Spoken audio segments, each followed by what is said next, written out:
Bonjour à toutes et à tous, ici Steven et aujourd'hui je vais vous montrer comment jailbreaker votre iPhone, iPod Touch ou iPad sur iOS 5.0.1. Donc moi vous pouvez voir que je suis sur iOS 5.0.1, mes logiciels sont à jour. Donc ce jailbreak Untethered avec Snowbreeze, la dernière version pour l'instant, la version 2.9. J'ai mis un lien de téléchargement dans la description de la vidéo. Snowbreeze est un utilitaire de jailbreak uniquement disponible sur Windows, donc une fois que vous l'avez téléchargé, vous l'ouvrez, vous faites propriété, vous allez dans compatibilité ici en haut, et vous l'exécutez en tant que service pack 3 pour Windows XP, donc vous vérifiez bien que vous avez fait ça, ensuite vous faites OK. Ensuite vous faites un clic droit, vous exécutez en tant qu'administrateur. On attend quelques instants que Snowbreeze se lance, voilà, ici on arrive sur cette page, on fait OK, et on arrive sur une vue qui nous indique que c'est la version 2.9, et ici on a toutes les compatibilités, donc tous les OS pour iPhone, iPod Touch et iPad compatibles avec cette version. On clique sur cette flèche, et ici il faut qu'on sélectionne le firmware, donc on peut aller dans cette section. Si vous n'avez pas le firmware, vous pouvez le télécharger directement ici, donc vous choisissez votre appareil, n'importe lequel, tous les appareils compatibles sont ici. Moi je vais prendre l'iPhone 4 GSM et vous choisissez l'iOS qui correspond. Donc pareil, la liste des compatibilités sont ici. Ensuite vous faites Start Download et la barre va se remplir et télécharger votre firmware. Moi je l'ai déjà, donc je vais directement cliquer sur Browse et je vais pointer vers le firmware qui se trouve sur mon bureau. Donc c'est celui-ci, je fais ouvrir et là il a reconnu que c'est un firmware pour iPod Touch et que c'est le 5.0.1. À présent, vous voyez qu'on a trois choix ici. On va commencer par iFace Mode. Donc celui-ci, c'est le mode iFace qui vous permet de sauvegarder vos SSH et de créer un custom firmware si vous en avez besoin. Donc ça utilise le logiciel iFace qui est disponible indépendamment par le même créateur. Ici, Simple Mode, c'est pour installer Cydia, donc un jailbreak tout simple. Et ici, le mode expert, si vous voulez par exemple créer un boot logo animé, donc un logo au démarrage.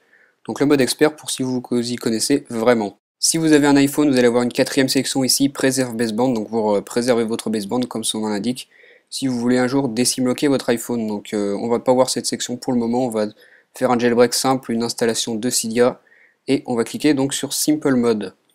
Arrivé sur cette vue, on va cliquer ici, et on va laisser Snowbreeze extraire notre firmware. Donc vous voyez en bas, Extracting IPSW. Donc on attend que la procédure se fasse, quand c'est terminé on a cette vue qui apparaît. Vous avez la possibilité de faire un don à Pod2G qui a permis l'exploit Untethered de iOS 5.0.1, donc moi pour l'instant je vais cliquer sur non, et quand c'est terminé on a le mot down ici, et on clique sur OK. On va maintenant mettre notre appareil en mode DFU. Pour passer son iPhone, iPod Touch ou iPad en mode DFU, c'est très simple, ce qu'on va faire c'est qu'on va utiliser les deux boutons, donc le bouton Power ici en haut et le bouton Home. Ce qu'on fait c'est qu'on maintient les deux boutons simultanément pendant une dizaine de secondes, ici on n'éteint pas. On attend que l'écran devienne noir. Juste avant que la pomme arrive, on relâche le bouton Power et on garde appuyé le bouton Home. Pareil, une dizaine de secondes. Et ensuite, on peut relâcher le bouton Power. Voilà, quand c'est en mode DFU, on a un écran noir comme ceci. De retour sur Snowbreeze, on va cliquer en bas ici sur Start. Et ce que va faire Snowbreeze, c'est qu'il va mettre notre appareil en mode Poon DFU, donc un mode DFU parfait. Vous voyez ici Running iReb. Ce mode, ça sert à éviter les erreurs iTunes du type 1600 et quelques. Quand c'est fait, on a ce message qui apparaît, notre appareil est bien en mode Poon DFU. Donc on a la confirmation de Snowbreeze, on peut appuyer ici sur OK. Et voilà, donc on retourne sur la page d'accueil de Snowbreeze, on peut cliquer sur OK, on a terminé cette première partie. Vu qu'on vient de placer notre appareil en mode Poon DFU, on aperçoit une fenêtre pop-up sur iTunes qui nous dit qu'il a détecté notre appareil en mode de récupération. Donc on peut fermer Snowbreeze, on n'en a plus besoin. Sur le bureau, on peut voir le firmware créé par Snowbreeze, donc un nouveau firmware qu'on va utiliser pour la restauration. On clique sur OK, on appuie sur Alt et sur Restaurer. On sélectionne notre firmware, donc celui qui est marqué Snowbreeze, vous sélectionnez bien celui-ci. Vous faites Ouvrir et Restaurer.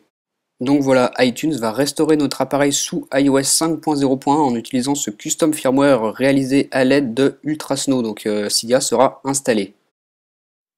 À présent, vous ne touchez plus à votre ordinateur, vous laissez iTunes faire la restauration. Vous voyez que la pomme d'Apple apparaît à l'écran de notre appareil. Sur iTunes, vous avez dans le haut des barres de chargement qui se remplissent, c'est l'état de la restauration. Sur notre appareil, maintenant, on voit ce logo de Snowbreeze. Et au fur et à mesure que la restauration avance, vous allez avoir des images successives comme ceci, avec la barre dans le bas qui se remplit progressivement, toujours avec le logo de Snowbreeze sur le haut. Vous voyez qu'elle a bientôt terminé de se remplir, on va attendre encore quelques instants. Voilà, la barre a atteint son stade le plus avancé, on a un écran noir, la pomme d'Apple va apparaître, la voici. Donc là, notre appareil est en train de redémarrer. Hop, une nouvelle barre de chargement, cette fois-ci c'est la dernière, elle va se remplir très vite. Voilà, vous voyez qu'elle reste vraiment quelques instants à l'écran, elle a déjà disparu. Voilà, vous voyez l'animation avec le logo Apple aspiré sur l'écran. on arrive sur la configuration de notre appareil, donc comme si c'était une toute première installation d'iOS 5. Quand vous avez fini de le configurer suivant vos paramètres, vous faites commencer à utiliser l'appareil et sur la deuxième page du Springboard, on a Cydia, donc l'icône marron ici. On peut l'ouvrir, on choisit son type d'utilisateur, on fait OK et on attend le rechargement des données. Donc voilà, vous avez Cydia d'installer sur votre appareil, jailbreaké en Untethered sous iOS 5.0.1. Donc voilà, c'est la fin de ma vidéo. J'espère que ça vous a plu, que ça vous aura aidé à jailbreaker votre appareil. Si vous avez des questions, des commentaires à me faire, posez-moi vos questions, je vous répondrai via la section des commentaires. Je vous dis à bientôt et on se retrouve très vite. Au revoir.